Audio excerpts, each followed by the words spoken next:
Hello, HR professional. We probably have never met before, and you just received an email that I sent you about you now have an excuse. And I appreciate you taking a few minutes. It's actually a Sunday morning. I'm outside in Virginia.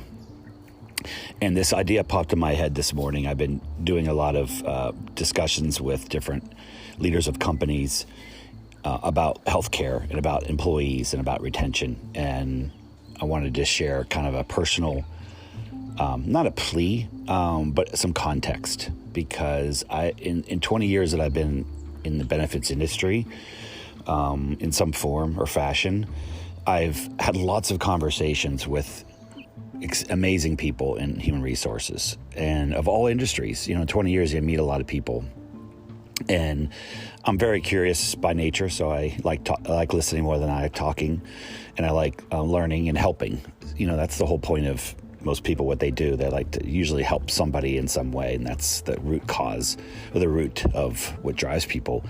And so I've learned a lot and met a lot of great people and been to lots of events, and I'm living through something now that is very unique, and I'm reaching out. I'm doing something a little different with people, trying to educate and empower leaders to make a change and break through from status quo. And that's really hard to do in anything.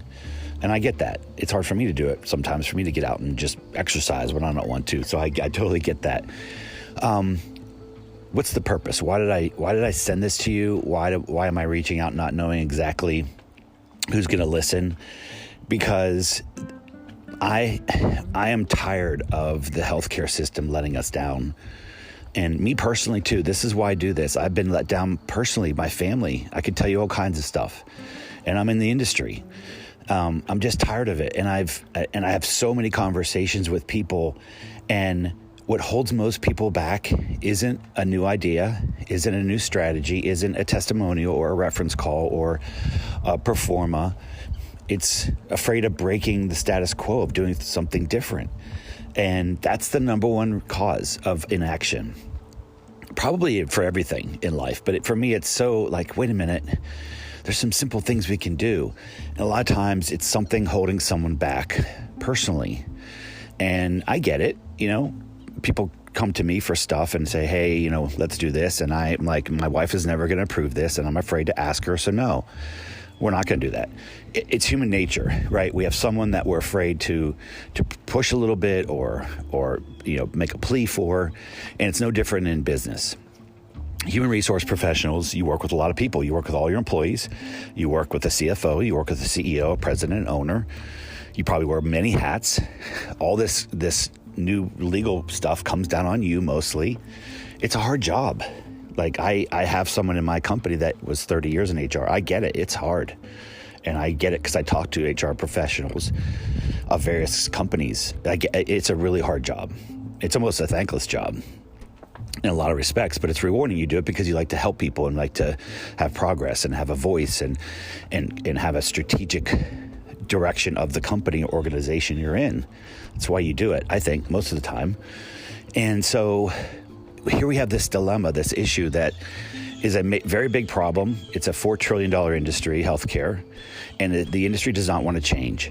And what I want to express and why you're listening now is there's a new law that's actually been around since 2020, December 27th. It's called the Consolidated Appropriations Act. And I know people get new laws like, oh, great, human resources. Now I got to learn something new. Like it's never ending. But there's good news on this.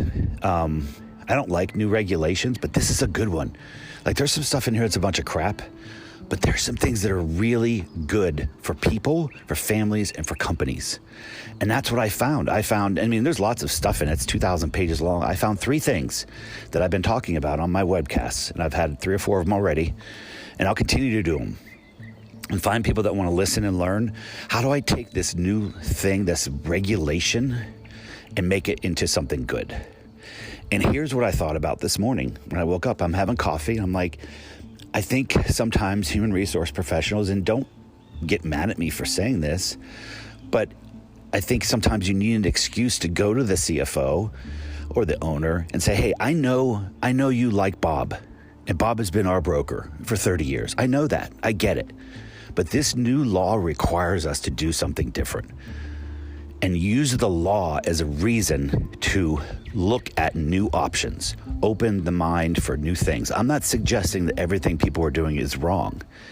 I get on calls every week that they're in good shape. I'm like, good for you. You may just want to tweak some things.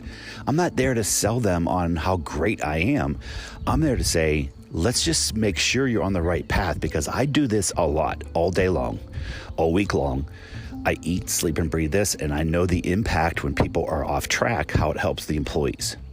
And when you help the employee, that's your best asset. If you don't have good people, you will not have a good company. And I see it right away when I talk to people. I'm like, this is not a company I'm going to work with, because the culture is horrendous. They don't care. They treat your people like crap. They give them the bare minimum benefits. I don't want it. No, I'm not going to work in that. I used to, because I was, probably desperate and had to pay my mortgage. I'm not that way anymore. I can be very selective. And so, I'm getting a little cold right now. Standing outside, this is probably not a good idea. It's 47 degrees right now in Virginia, which is going crazy. So this is your excuse. Like, this is the reason, like, we need to change. And not only the law, but like, if you have attended any of my web classes, there's a fiduciary role now, no matter what kind of health plan you have. It's like the 401k thing. So that's a good thing, because we wonder on our side of the table when we talk to companies and organizations, like, hey, you can do this one simple little thing and it would drastically improve your employees. Even if you don't use us, just go somewhere else and get it there. No, why not? Okay, I didn't want to tell you, John, but here's the real reason. And that it's some personal thing. Well, those days, I think, are ending. It's like saying to your employees, you know what, I know we have 5% management fees on our 401k, but the president's good friend works for John Hancock, and yeah, they're charging us way too much, but he doesn't want to break that relationship. Would that fly? Like, would you want to be in a conversation with the Department of Labor, of a conversation of employees suing the company because of that? I wouldn't. I'd be like, yeah, you're right. That's not right. And what I'm saying is, this new law gives you some cover, gives you some ammunition to say, we need to evaluate all 5 risk financing strategies. We need to know what our pharmacy spend is. We need to know how much we're paying for our advice, and where is the advice coming from, and is it being influenced? It is a messed up system with healthcare. It is so good in so many ways. I'm not bashing it, because like, if I get sick, where I want to be?